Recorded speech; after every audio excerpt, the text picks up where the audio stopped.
तुम्हारा बहुत बहुत शुक्रिया बेटा। तुम कितनी अच्छी हो, तुमने मेरी कितनी मदद की। अगर आज तुम ना होती तो मेरा क्या होता, मैं तो इस दुनिया में नहीं रहती। नहीं नहीं, आप ऐसा क्यों कह रही हो? मैंने आपकी मदद की, ये तो मेरा फर्ज था। जाओ बेटा, अब तुम अपने घर चली जाओ। तुम्हारे घर वाले तुम्हारा इंतजार कर रहे होंगे। बाप रे, आज तो मेरी शादी है, लेकिन मैं इनको भी तो अकेला छोड़कर नहीं जा सकती हूँ। अगर मैं इनको अकेला छोड़कर चली गई तो इनके साथ कुछ भी हो सकता है। नहीं, शादी के लिए रिश्ता तो दोबारा आ जाएगा, लेकिन मैं इनको छोड़कर कहीं नहीं जाऊंगी। मैं इनका ध्यान रखूंगी। दूसरी तरफ शीला मछली काफी ज्यादा परेशान हो जाती है, क्योंकि बुलबुल मछली अभी तक वापस नहीं आई थी। बुलबुल मछली अभी तक वापस क्यों नहीं आई? कितना वक्त हो गया है। सभी मछली भी आ गए हैं और बारात भी बस आती ही होगी। शीला मछली इतना कहती ही है कि टिंकू मछला और उसकी माँ बारात लेकर आ जाते हैं। शीला मछली, बुलबुल मछली कहाँ है? देखो, हम तो आ गए, लेकिन बुलबुल मछली कहाँ है? वो बुलबुल बस आती ही होगी। आप बस थोड़ा सा इंतजार करिए।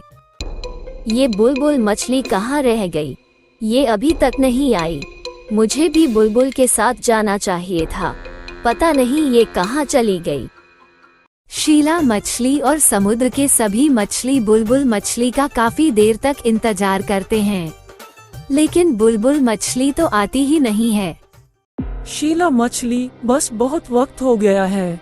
मुझे लगता है कि अब तुम्हारी बुलबुल मछली वापस आने वाली नहीं है, क्योंकि तुम्हारी बुलबुल मछली किसी मछला के साथ भाग गई है।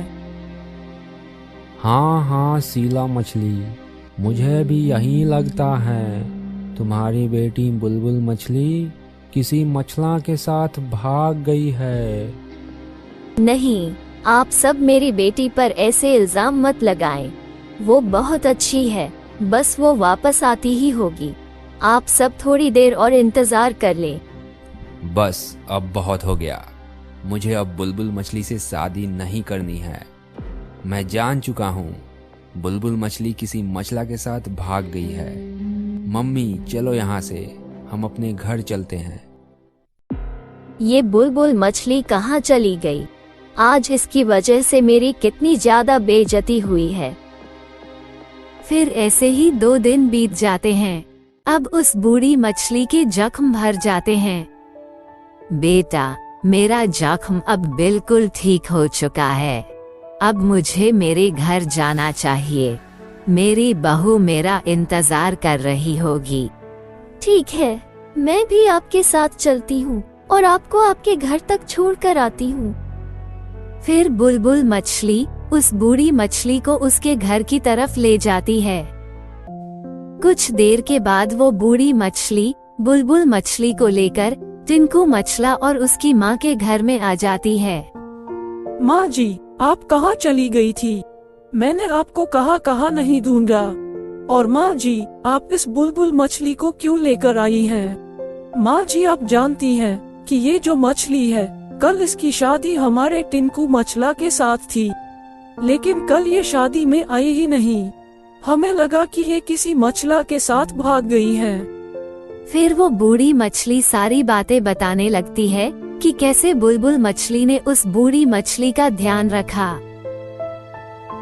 बेटा, मुझे माफ कर दो। मैंने तुम्हें कितना गलत समझा। कल तुम मेरी माँ जी का ध्यान रख रही थी और मैं समझी कि तुम किसी मछला के साथ भाग गई हो। बेटा, मुझे माफ कर दो। हाँ बुलबुल मछली, मुझे माफ कर दो। मुझे तुम्हारे बारे में गलत फहमी हो गई थी। न जाने क्या क्या सोच लिया था। तुम तो कितनी अच्छी हो। मैंने आप दोनों को माफ किया। अब मैं अपने घर चलती हूँ। मेरी मम्मा मेरा इंतजार कर रही होंगी। रुको बुलबुल बेटी, मैं तुम सबको एक सच्चाई बताने जा रही हूँ। ये जो हमारा टिंकू मछला है, इसी ने मुझे मारा था। ये बुलबुल मछली से शादी करके इसकी अच्छाई का फायदा उठाना चाहता था। और इसकी सारी संपत्ति अपने नाम करवाना चाहता था। मैं इसकी हकीकत को जान चुकी थी, इसलिए ये मुझे अपने रास्ते से हटाना चाहता था। तभी बुलबुल की माँ शीला मछली भी वहाँ आ जाती है और वो भी बूढ़ी मछली की बात सुन लेती है। क्या माँ जी सच कह रही है टिंकू? लेकिन टिंकू मछला कुछ नहीं बोलता है और उसकी माँ समझ जाती हैं। और इसी तरह टिंकू मछला की सच्चाई सबके सामने आ जाती है और उसकी माँ अपने नालायक बेटे की शादी बुलबुल मछली से नहीं कराती है। बेटी मुझे माफ कर दो, मैंने तुम्हें गलत समझा। बुलबुल अपनी माँ को माफ कर देती है। दोस्तों, इस कहानी से हमें ये सीख मिलती है कि हमेशा दूसरों के साथ अच्छा करो, क्योंकि अच्छा करने वालों के साथ हमेशा अच्छा ही होता है।